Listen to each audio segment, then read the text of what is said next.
Welcome to the Fiduciary Wise podcast. I'm Kate McBride, one of your hosts from Fiduciary Wise. Whether you're a thought leader, service provider, CEO, or decision maker, this podcast is for you. We break down the best practices, the services and solutions that are available to you, discuss the latest topics, and shake up the industry norms. Join us as we explore, challenge, and navigate the future of fiduciary responsibility together. I am an accredited investment fiduciary analyst, a Center for Fiduciary Excellence analyst, and a board-certified fiduciary. With Fiduciary Wise, I'm an ERISA 402A specialist and a member of the Department of Labor ERISA Advisory Council.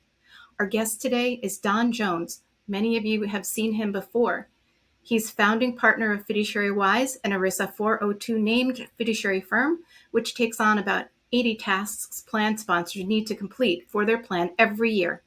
And we're also the 316 administrator, who signs all the documents, including the plan's IRS Form 5500.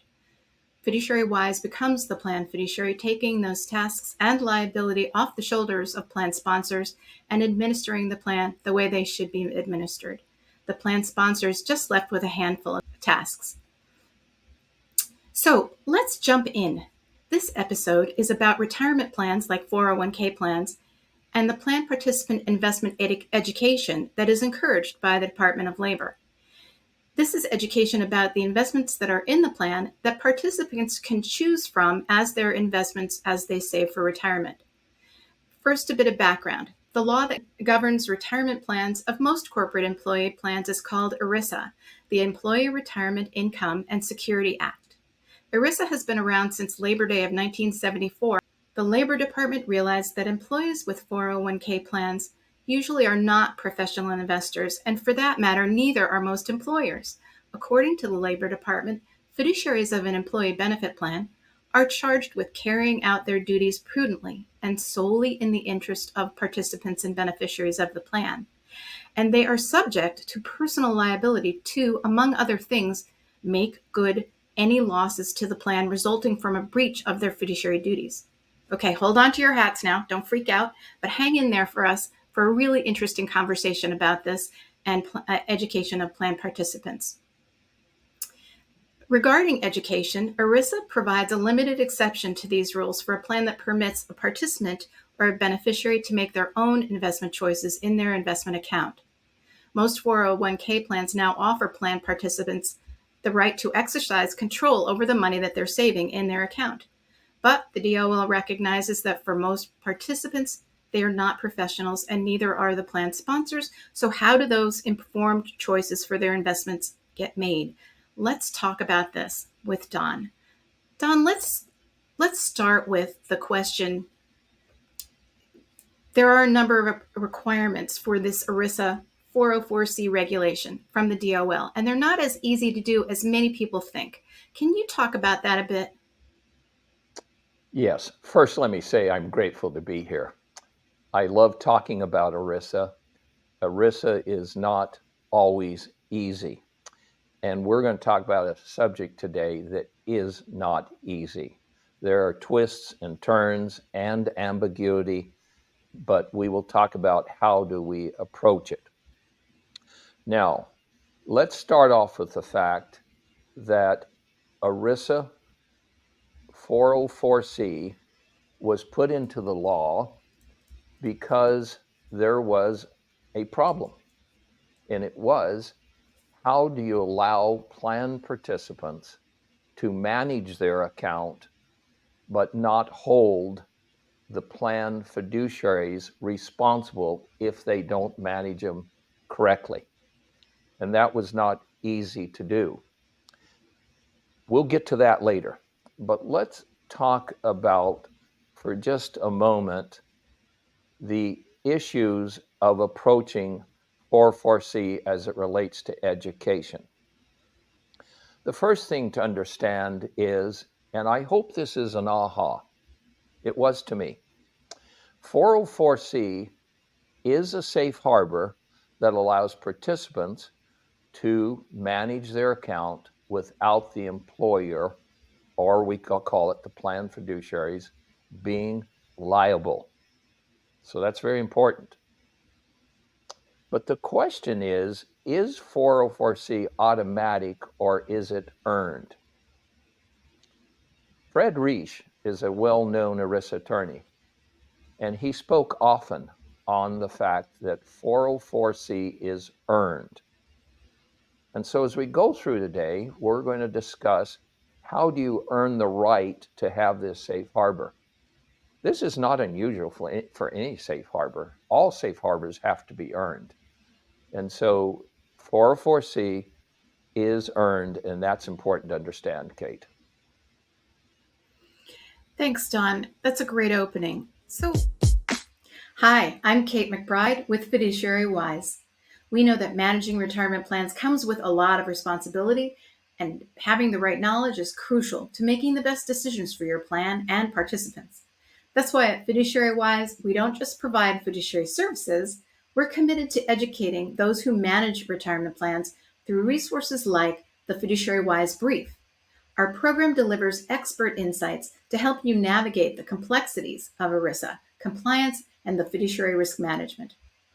If you're finding value in what you're hearing in this podcast and want to take your understanding to the next level, let's continue the conversation.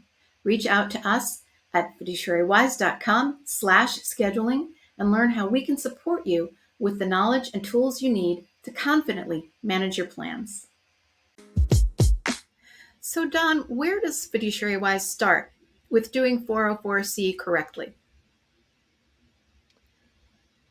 Whenever we look at ERISA, thank goodness, most things are clearly understood. We have to do some searching and be a detective, but there are some things that are not well understood. But always go back to the basics. The basic under ERISA was well defined under Section 404. It said, if you are a fiduciary to a plan, and clearly the plan sponsor is a fiduciary, and others probably are, you do two things. And if you'll always do that, you'll be safe. You'll meet ERISA. But it must be indelible in your mind. Number one rule, we call it the golden rule or rules of ERISA. Number one, always exclusively, and that's a term used in the regulation, focus on the participant. Number two, when focusing exclusively on the participant, make sure you have enough knowledge and expertise to do what? To do what is called the highest standards known to the law. And highest standards change all the time, so you have to stay up with it. So number one, always think of the golden rule. Number two, use common sense. Judge Leonard Hans once said, a happy heart and an empty head is not enough. So fill your head with knowledge. The foundation of ERISA is the common law of trusts, which is another way of saying common sense. Now, we find it in an interesting area in a written form under the restatement of trusts, third. So, number one, go to the golden rule. Number two, use common sense and act in the best interest of the participant. That's where we always begin. That's a great answer, Don. And you started to talk about the common law of trusts, the restatement third of trusts. So how do you address things that are not certain under ERISA 404C using the common law of trusts? Well, on my library shelf, I have a number of reference books. Number one, I have ERISA. Now, ERISA is written to be mostly the what. So think about driving in a car and a red light goes on. It tells you what is the problem. What do? You then will pull over if you're concerned, and you'll go to your glove box and you will get the handbook for the why and the how. The restatement, as we will call it, is the why and the how. ERISA is the what. And so a second handbook you can go to is the Uniform Prudent Investor Act. That is where the common law of trust and ERISA were put together or codified. That is an excellent handbook for you. And there's other handbooks that you can use. But my point is, just ERISA alone will not allow you to be able to know very much of the why it's there or how to fix it. It will just be the what. Do you have an example of the correct standard for pleading before discovery of a case that you have looked at that regards ERISA?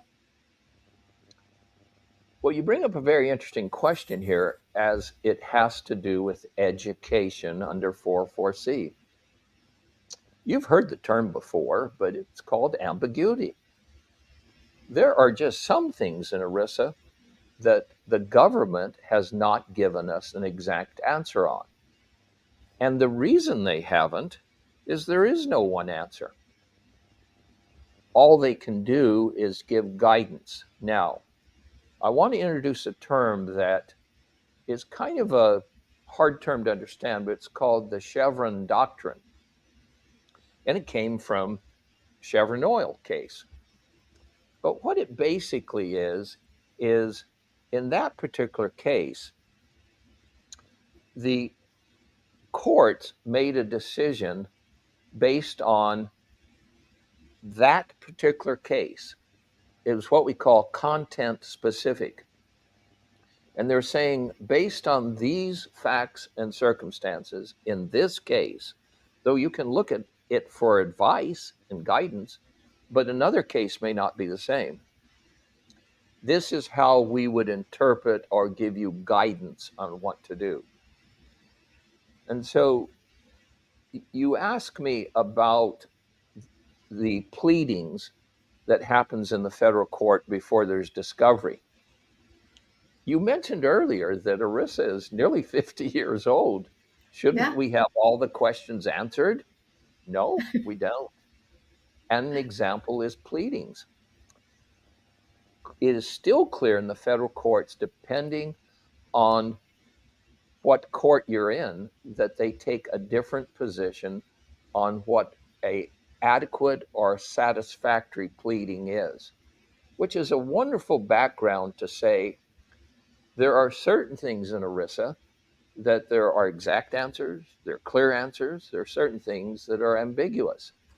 And when they're ambiguous, we go and look at what has happened in other cases or Department of Labor guidance, et cetera, or the Office of the Solicitor General or the federal or the Congress or what have you, and get wisdom and guidance on whether that situation that you're talking about applies exactly or close enough, again, content specific to what we're talking about. Hey, I'm Isaac Wood with Fiduciary Wise. With years of experience helping plan sponsors, TPAs, record keepers, and advisors navigate the complexities of retirement plans, I understand that every client has unique needs. That's why our MEP, PEP, and DC group of plan services offer complete customization. Whether you're managing multiple plans or looking to streamline administration, we tailor solutions that fit your goals while also ensuring compliance with ERISA regulations. At Fiduciary Wise, we don't just offer cookie cutter options. We work closely with you to design a plan that maximizes efficiency, minimizes risk, and gives you the control that you need. Imagine the confidence of knowing that you have an experienced team behind you, guiding you every step of the way. If you're ready to take your retirement plan to the next level, let's connect. You can schedule a meeting at fiduciarywise.com/scheduling to see how we can help. So, Don, back to some of the ambiguities in education of participants and beneficiaries. How do you deal with that? Well, I guess I'd start with we don't panic, and we do research. And we find that if we look at ERISA alone, we don't get enough of how or why, but we only get the what. And so one of the great secrets of working in ERISA is to use other handbooks. One is the Restatement of Law Third. It is there that we find most often the how to fix something and the why it was there, the reason for it.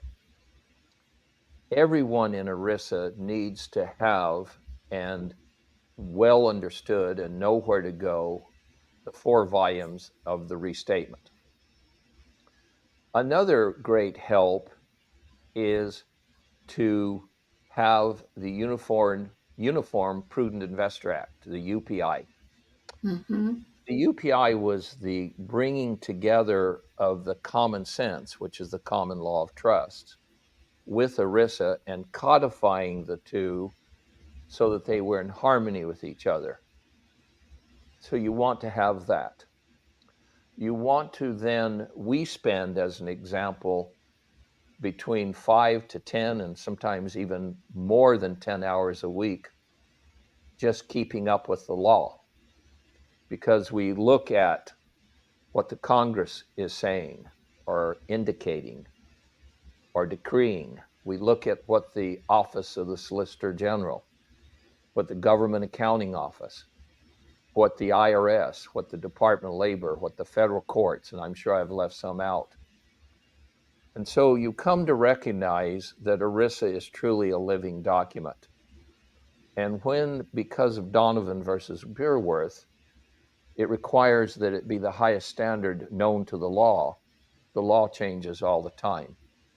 But then you go back to common sense and you always remember the golden rule. In doing that, you're able to make decisions that are important for the plan. Ambiguity in ERISA is common. And when ambiguity occurs, it puts the government in a difficult position because they don't have the answer either. So what they'll do is they'll throw a little bit of a curveball. They'll say, for this particular incident, and that could be a court case, it could be something else, we're going to look at facts and circumstances specific for this case. It's called content specific.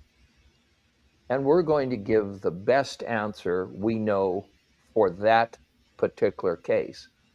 But it may not be universal. And that is called the Chevron doctrine. It, of course, comes from the case of Chevron, the gas people. And there, in that particular case, they felt there was enough uniqueness that they could give advice or direction, not necessarily a regulation that applied to everyone, that would be best for that situation.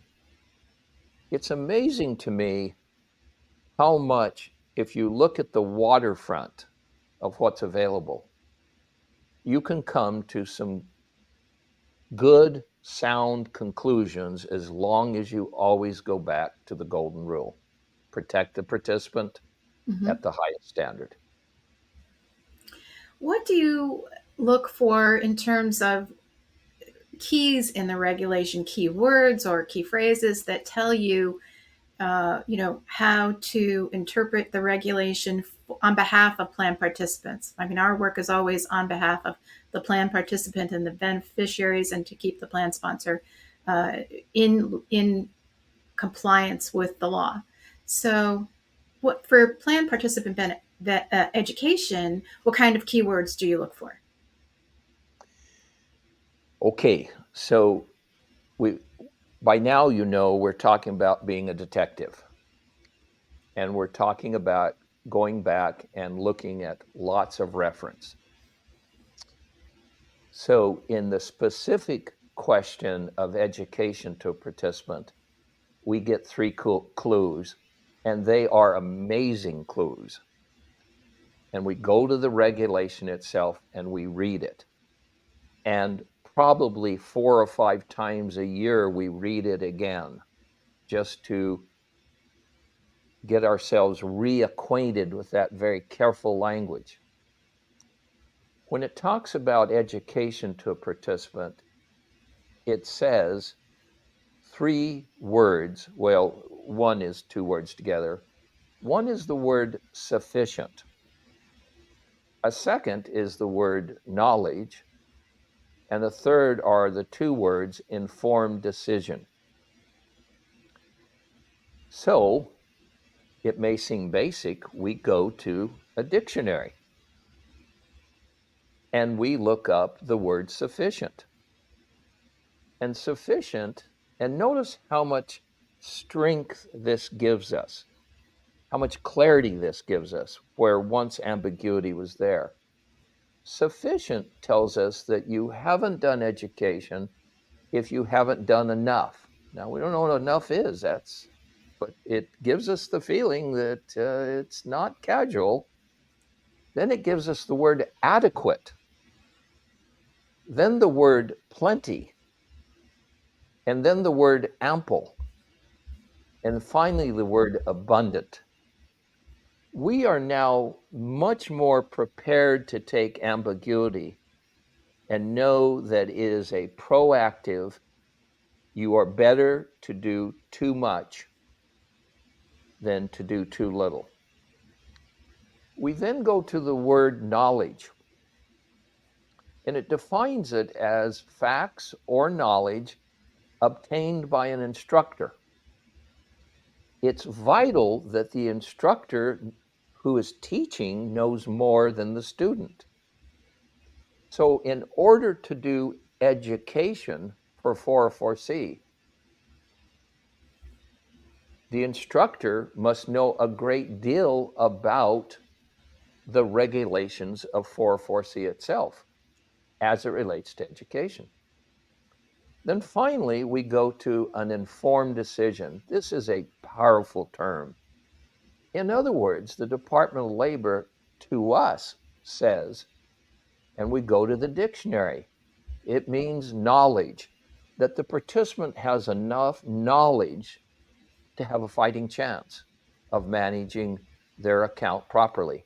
It uses the word under informed decision, enlightenment, to enlighten, to bring them out of darkness. It uses the word illumination. Aren't those interesting words? To illuminate, to make your mind clear and understand more what you're doing.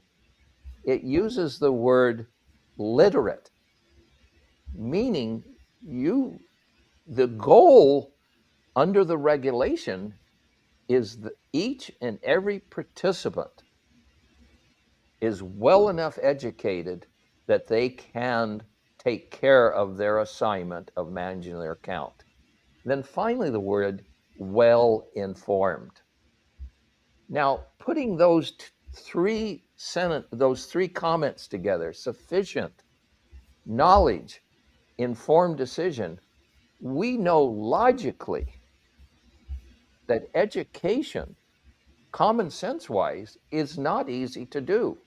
I said earlier, and we mentioned Fred Reich, a number of well-known scholars have said most plans do not do 404C correctly. And we get a clue of it just with what's required. So what do?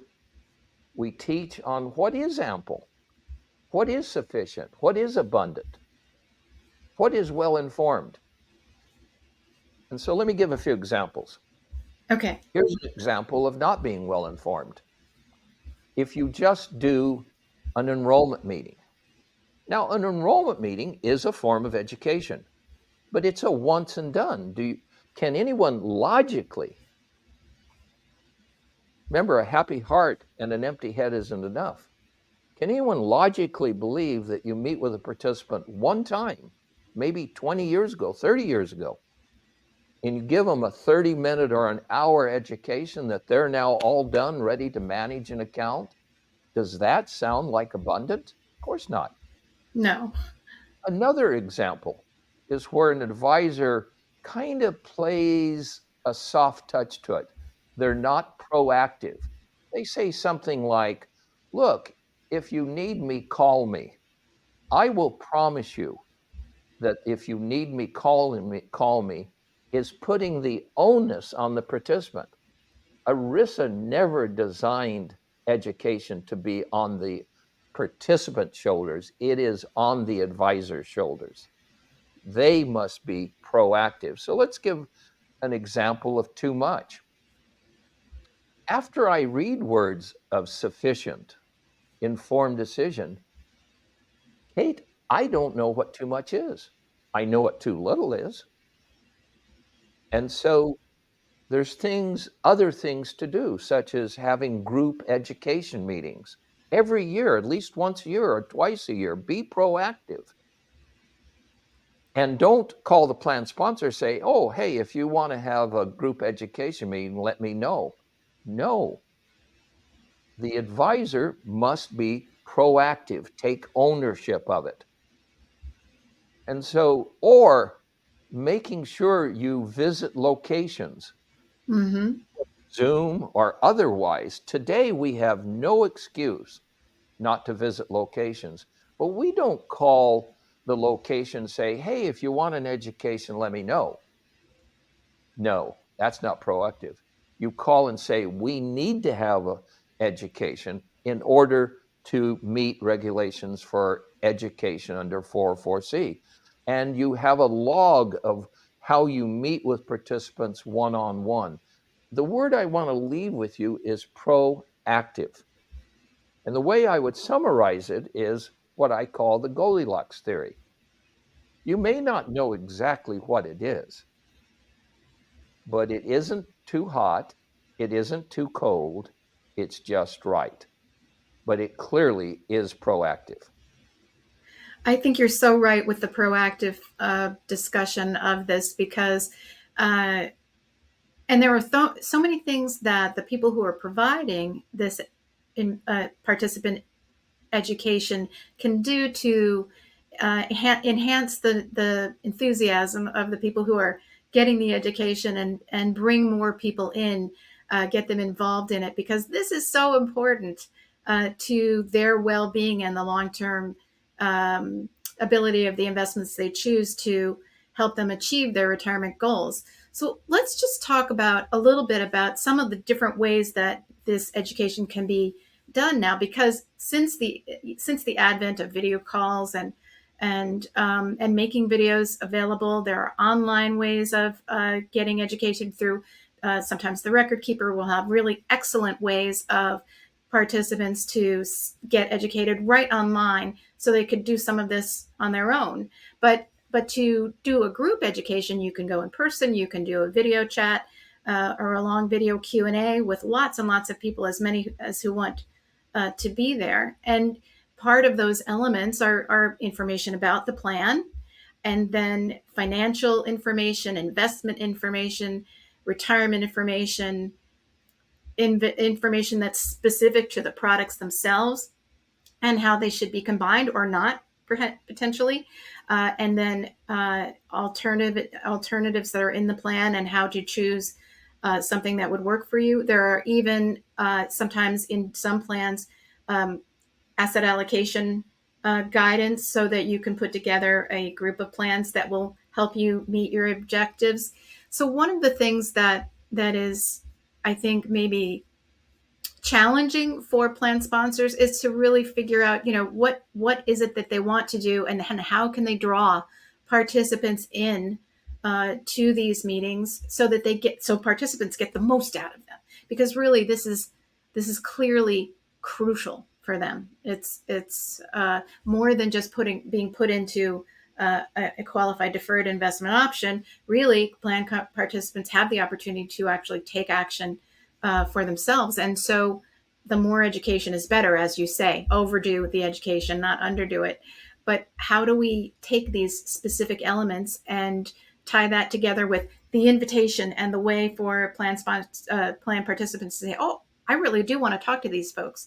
And then how do those providing that information not inadvertently step over the line from these are general investment principles, time horizon, types of funds, things like that that you can put together in your portfolio to you should or shouldn't do this, which could lead to a recommendation.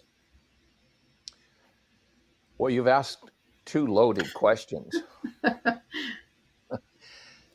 Let's start with the fact of how are you proactive? I'm going to give you two quick answers to it, two clues. One, you know it when you see it. But the second answer is even better. Most of you may know that we hold meetings to document what's called substantive procedural prudence. We call it a plan administrative committee meeting. For those of you who listen to this podcast, email us, Kate or myself, and say, I would like to listen in on one of your very best advisors who really gets proactive.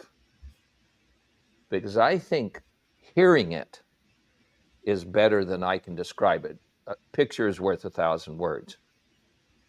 I can think right now of 5 or 6, that may be a little too lean, of advisors that are so good at education.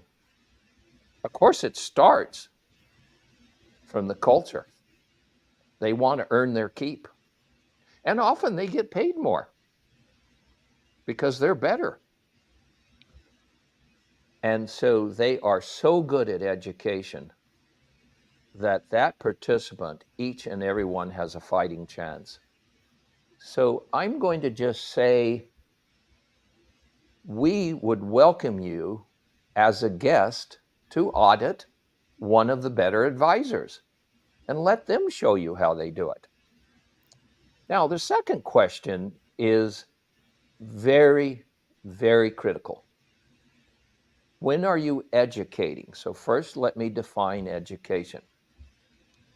Education is not a fiduciary duty under ERISA, meaning you don't become a fiduciary by educating. It is when you give facts without recommendations. You give general, remember the word general knowledge. What is inflation? How does it hurt you? What is risk? How does it help you? How does it hurt you? And you read and mentioned a few things. So education can be done by any kind of a licensed investment advisor. It could be a broker that's a non-fiduciary.